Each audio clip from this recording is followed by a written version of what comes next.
Les Français en consomment presque 12 litres par an. Et pourtant, l'alcool tue chaque année plus de 40 000 personnes. Au mois de janvier, certains, comme Rémi Domran, choisissent de s'en passer. Depuis le dernier confinement, il avait pris l'habitude de finir ses journées de télétravail par une bière ou un verre de vin. Et oui, il y avait toujours une petite excuse. Bon bah là, c'était lundi soir, donc la journée était dure. Ah cool, c'est jeudi, c'est bientôt la fin de semaine, ça remplace les after-work. Mercredi, la réunion était compliquée avec mon directeur, on prend un petit verre. Enfin voilà, tous les jours, il y avait un petit truc à rationaliser. Depuis le 1er janvier, il a choisi de remplacer les verres d'alcool par du thé glacé. Ça a aidé à mieux dormir, ça a aidé à se sentir plus reposé, plus frais, bon, aussi mon problème sur le long terme, et aussi pour voir si je pouvais le faire.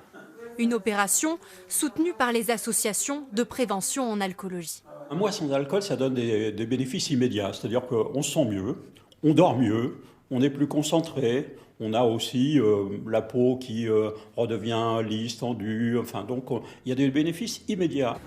Et ce défi permet de modifier les comportements sur le long terme. Une étude menée au Royaume-Uni le montre, plusieurs mois après l'expérience, le nombre de jours de consommation d'alcool passe de 4,3 à 3,3 par semaine.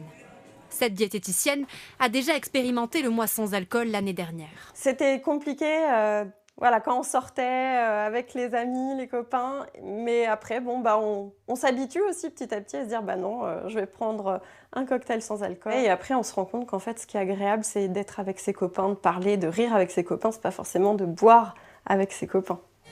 Comme l'an dernier, avec une collègue, elle va créer chaque jour une illustration et donner sur les réseaux sociaux des conseils pour ne pas craquer.